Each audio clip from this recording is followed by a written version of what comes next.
নিবেদিল রাজভৃত্য।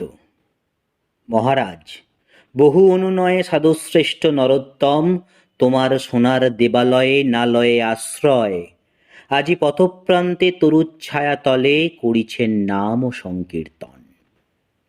ভক্তবৃন্দ দলে দলে ঘেরি তাঁরে, দর দর উদ্বেলিত আনন্দ ধারায় ধৌত ধন্য করিছেন ধরণীর ধূলি।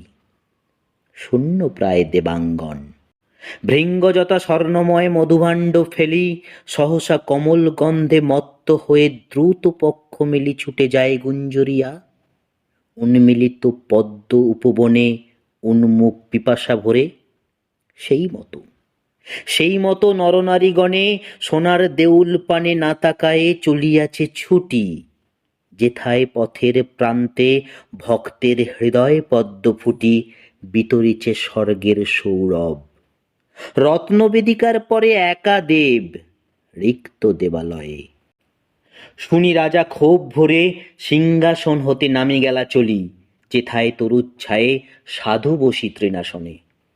কহিলেন নমিতার পায়ে, হ্যারো প্রভু, স্বর্ণ শীর্ষ নৃপতি নির্মিত নিকেতন, অভ্রভেদী দেবালয়, তারে কেন করিয়া বর্জন দেবতার স্তবগান গাহিতেছ পথপ্রান্তে বসে? সে মন্দিরে দেব নাই, কহে সাধু। রাজা কহে রোষে, দেব নাই? হে সন্ন্যাসী, নাস্তিকের মতো কথা কহ। রত্ন সিংহাসন পরে দীপিতেছে রতন বিগ্রহ, শূন্য তাহা? শূন্য নয়, রাজদম্ভে পূর্ণ। সাধু কহে, আপনায় স্থাপিয়াছ, জগতের দেবতারে নহে। ভ্রুকুঞ্চিয়া রাজা কহে, ২০ লক্ষ স্বর্ণ মুদ্রা দিয়া রচিয়াছি অনিন্দিত যে মন্দির অম্বর ভেদিয়া, পূজামন্ত্রে নিবেদিয়া দেবতারে করিয়াছি দান। তুমি কহ সে মন্দিরে দেবতার নাহি কোনো স্থান?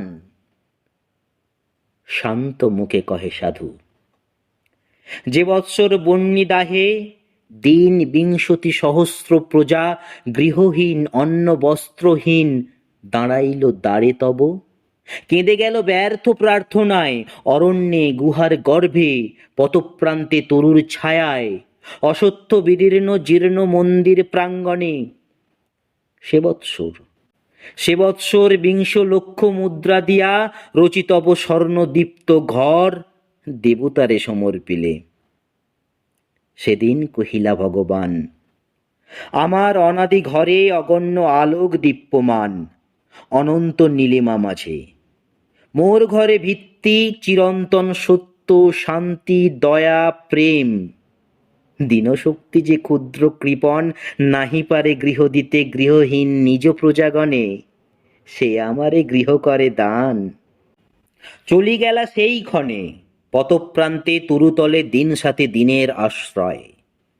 অগাধ সমুদ্র মাঝে স্ফীত ফেন যথা শূন্যময়, তেমনি পরম শূন্য তোমার মন্দির বিশ্বতলে, স্বর্ণ আর দর্পের বুদ্বুদ। রাজা জলি রোষানলে কহিলেন, রেবণ্ড পামর, মোর রাজ্য ত্যাগ করে এ মুহূর্তে চলি যাও। সন্ন্যাসী কহিলা শান্ত স্বরে, ভক্তবৎসলেরে তুমি যেথায় পাঠালে নির্বাসনে, সেইখানে মহারাজ, সেইখানে নির্বাসিত কর ভক্তজনে।